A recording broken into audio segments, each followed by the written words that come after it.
വീണ്ടും വരുന്നവനായ കർത്താവ് യേശു ക്രിസ്തുവിൻ്റെ പരിശുദ്ധ നാമം മഹത്വപ്പെടുമാറാകട്ടെ. ഒരിക്കൽ കൂടെ കർത്താവിൻ്റെ മാറ്റമില്ലാത്ത തിരുവചനവുമായി നിങ്ങളുടെ മധ്യത്തിൽ കടന്നു വരുവാൻ കർത്താവ് തന്ന നല്ല സമയത്തിനായി സ്തോത്രം. എല്ലാ ദൈവമക്കളെയും ദൈവം ധാരാളമായി അനുഗ്രഹിക്കട്ടെ. നിങ്ങളുടെ ആവശ്യങ്ങളിൽ കർത്താവ് കൂടെ ഇരിക്കട്ടെ. അന്ന് സന്ധ്യാസമയത്ത് ഒരു ചെറിയ ചിന്ത ഞാൻ നിങ്ങളുമായി പങ്കുവയ്ക്കുകയാണ്. യോഹന്നാൻ സുവിശേഷം 20-ാം അധ്യായം 15-ാം വാക്യം. യേശു അവളോട്, സ്ത്രീയെ, നീ കരയുന്നതെന്ത്? ആരെ തിരയുന്നു എന്ന് ചോദിച്ചു. മരിച്ച് അടക്കപ്പെട്ട് ഉയർത്തെഴുന്നേറ്റ കർത്താവ് തന്നെ ശുശ്രൂഷിക്കാൻ അല്ലെങ്കിൽ സുഗന്ധവർഗം പൂശാൻ വേണ്ടി കടന്നു വന്ന മദ്ദലക്കാരത്തി മറിയോട് ചോദിക്കുന്ന ചോദ്യമാണ്, സ്ത്രീയെ, നീ ആരെ തിരയുന്നു? നീ കരയുന്നുണ്ട്. ദിവസങ്ങളിൽ കരയുന്ന ആരെങ്കിലും എന്നെ കേൾക്കുന്നെങ്കിൽ, ദൈവസന്നി കരയുന്ന ആരെങ്കിലും കേൾക്കുന്നെങ്കിൽ, ദൈവം നിനക്ക് വേണ്ടി ഇറങ്ങി വരാൻ പോവുകയാണ്.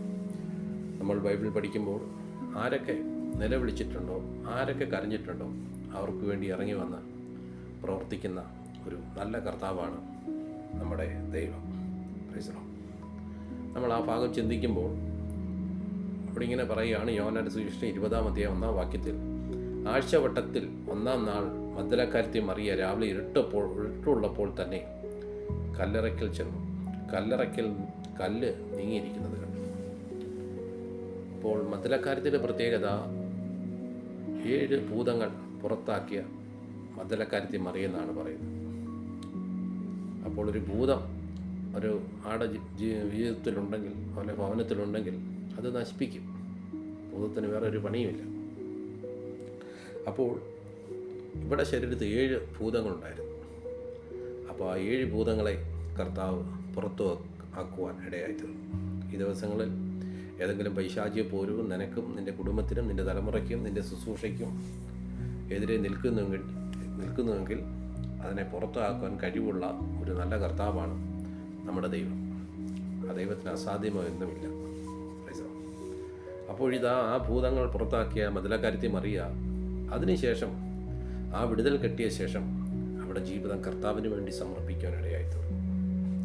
അപ്പോൾ ഈ ദിവസങ്ങളിൽ നമുക്ക് വേണ്ടി പ്രവർത്തിച്ച കർത്താവിനെ, നമുക്ക് വിടുതൽ എന്ന കർത്താവിനെ നമ്മൾ ഒരിക്കലും മറക്കാൻ പാടില്ല.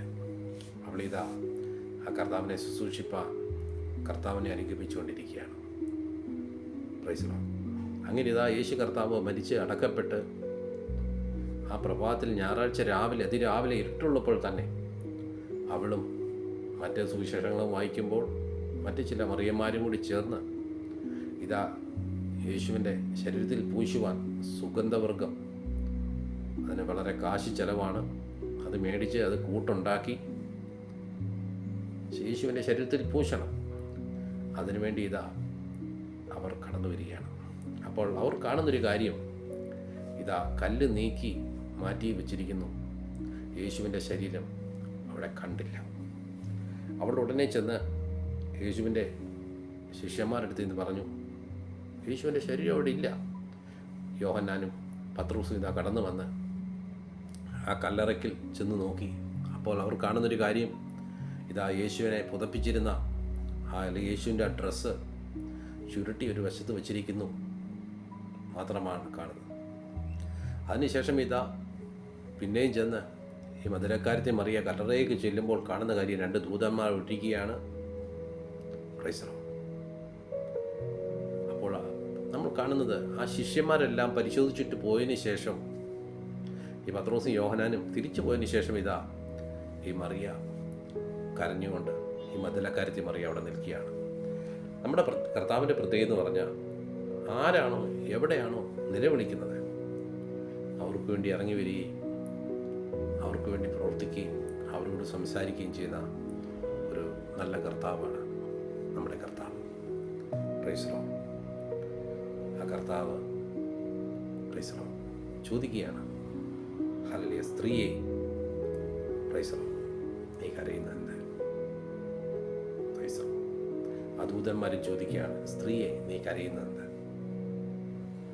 അവൾ പറഞ്ഞു, എൻ്റെ കർത്താവിനെ ആരെടുത്തുകൊണ്ട് പോയി എനിക്കറിയില്ല എന്ന് പറഞ്ഞ് നിലവിളിക്കുകയാണ്. പെട്ടെന്ന് അവളിതാ തിരിഞ്ഞു നോക്കുമ്പോൾ അവൾ യേശു നിൽക്കുന്നത് കണ്ടു. എന്നാൽ യേശുവാണെന്ന് നമുക്ക് മനസ്സിലായില്ല. Price the Lord. സഹോദരങ്ങളെ, നമുക്കറിയാം, അതിനുശേഷമായിട്ട് യേശു കർത്താവിനോട് ചോദിക്കുകയാണ്, സ്ത്രീയെ, നീ കരയുന്നത് എന്തിന്? നീ ആരെ തിരിയുന്നു എന്ന് ചോദിച്ചു. Price the Lord. അങ്ങനെ ഇതാ യേശു പറയുകയാണ്, ഹല്ലേലൂയ. ഉടനെ യേശു പറയുകയാണ്, എന്നെ തുടരുത്, ഞാൻ ഇതുവരെ പിതാവിൻ്റെ അടുക്കൽ കയറിപ്പോയിട്ടില്ല. എങ്കിലും നീ എൻ്റെ സഹോദരന്മാർ അടുക്കൽ ചെന്ന് എൻ്റെ പിതാവും നിങ്ങളുടെ പിതാവും എൻ്റെ ദൈവവും നിങ്ങളുടെ ദൈവമായവൻ്റെ അടുക്കൽ ഞാൻ കയറിപ്പോകുന്നു എന്ന് അവരോട് പറയുക എന്ന് പറഞ്ഞു. Price the Lord.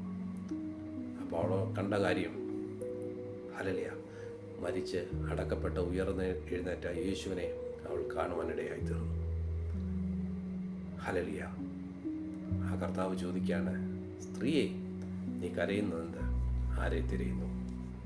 Price the Lord. ഈ ദിവസങ്ങളിൽ കരയുന്നവരെ നോക്കി, ചില വിഷയത്തിൻ്റെ പുറത്ത് തിരയുന്നവരെ, അന്വേഷിക്കുന്നവരെ നോക്കി പരിശുദ്ധാത്മ പറഞ്ഞു, ഈ ദിവസങ്ങളിൽ യേശു തിരക്കാൻ പോവുക. നീ കരയുന്നത് എന്തിന്?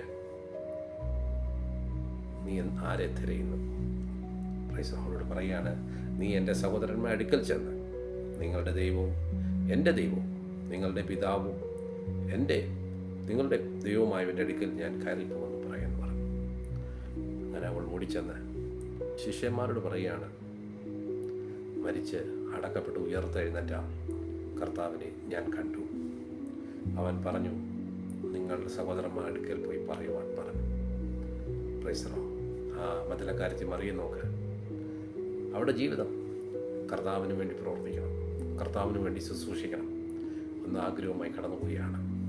അവിടുത്തെ ആ കല്ലറയ്ക്കൽ കടന്നു വന്നപ്പോൾ കാണുന്ന കാര്യം, ആ കല്ലറ തുറന്നിരിക്കുന്നു. യേശുവിനെ ശുശ്രൂഷിപ്പാൻ കഴിഞ്ഞില്ല. Price the Lord. അവൾ അവിടെ നിലവിളിക്കുകയാണ്. യേശു വന്ന് ചോദിക്കുന്നു, സ്ത്രീയെ, നീ കരയുന്നത് എന്തിന്? ആരെ തിരയുന്നു? എന്നിട്ട് അടുത്ത ഉത്തരവാദിത്തം അവളെ ഏൽപ്പിക്കുകയാണ്, നീ ചെന്ന് എൻ്റെ സഹോദരന്മാർ അടുക്കൽ ചെന്ന്, ഹല്ലേലൂയ, നിങ്ങളുടെ ദൈവവും എൻ്റെ ദൈവവും എൻ്റെ പിതാവും നിങ്ങളുടെ ദൈവമായ അവൻ്റെ അടുക്കിലേക്ക് ഞാൻ കയറിപ്പോകുമെന്ന് പറയുക എന്ന് പറഞ്ഞു. ഹല്ലേലൂയ. ദൈവമക്കളെ, അവൾക്ക് വലിയൊരു ഭാഗ്യമുണ്ടായി. അവൾ യേശുവിൻ്റെ ശരീരത്തെ സുഗന്ധവർഗം പൂശുവാൻ വേണ്ടിയാണ് കടന്നു വന്നത്. എന്നാൽ യേശു കർത്താവ് മരിച്ച് അടക്കപ്പെട്ട് ഉയർത്തെഴുന്നേറ്റു എന്ന സുവിശേഷം ലോകത്തോട് ആദ്യം വിളിച്ച് പറയുവാൻ അവൾക്ക് ദൈവം അവസരം ഒരുക്കാനിടയായി. റോമാലേഖത്തിൽ വാക്യമുണ്ട്, നാം ചോദിക്കുന്നതിനും നനയ്ക്കുന്നതിനും അത്യന്തരമായി പ്രവർത്തിക്കുന്ന നല്ല കർത്താവ്. ദിവസങ്ങളിൽ വളരെ നാളുകളായി കർത്താവിന് വേണ്ടി പ്രവർത്തിക്കണമെന്ന് ആഗ്രഹിക്കുന്ന ആരെല്ലാം ഇങ്ങനെ കേൾക്കുന്നുണ്ടോ? കർത്താവിനെ ശുശ്രൂഷിക്കണം, കർത്താവിന് വേണ്ടി പ്രവർത്തിക്കണം, എന്നാൽ ഇതുവരെയും സാഹചര്യങ്ങളൊത്തുന്നില്ല എന്ന് ചിന്തിച്ച് ഭാരപ്പെടുന്ന ആരെങ്കിലും എന്നെ കേൾക്കുന്നുണ്ട്, മനസ്സിലാക്കുക. നിനക്കൊരു ശുശ്രൂഷയുണ്ട്. നീ ചോദിക്കുന്നതിനും നീ ചിന്തിക്കുന്നതിനും അതിനപ്പുറമായി ദൈവം നിന്നെ മറ്റുള്ളവരെ പോലെ അല്ല, പ്രത്യേക രീതിയിൽ അഭിഷേകം തന്ന്, പ്രത്യേക വരങ്ങൾ തന്ന്, പ്രത്യേക കൃപ തന്ന്, പ്രത്യേക അധികാരങ്ങൾ തന്ന് ശക്തമായ ദൈവം നിന്നെ പ്രയോജനപ്പെടുത്താൻ പോവുകയാണ്. മറ്റൊരു കാര്യത്തിൽ മറിയ കരഞ്ഞു, ഹല്ലേലൂയ, എൻ്റെ കർത്താവ് എന്നെ കണ്ടില്ല, എനിക്ക് അവനെ ശരീരം പൂശാൻ പറ്റിയില്ല, ആ ശരീരത്തെ സുഗന്ധവർഗം വിടാൻ പറ്റിയില്ല. എന്നാൽ അവൻ ചിന്തിക്കുന്നതിനപ്പുറം ലോകത്തിൻ്റെ മുമ്പിൽ മരിച്ച് അടക്കപ്പെട്ട യേശു കർത്താവ് ഉയർത്തെഴുന്നേറ്റു എന്നുള്ള സുവിശേഷം പറയുവാൻ ആ മതിലക്കാരത്തി മറിയെ യേശു കർത്താവ് അതിനായി ഒരുക്കി. ഈ ദിവസങ്ങളിൽ കരയുന്ന ആരെങ്കിലും എന്നെ കേൾക്കുന്നുണ്ടെങ്കിൽ, നിനക്കൊരു ശുശ്രൂഷയുണ്ട്, നിനക്കൊരു അനുഗ്രഹമുണ്ട്, നിന്നെപ്പറ്റൊരു ദൈവ പദ്ധതിയുണ്ട്.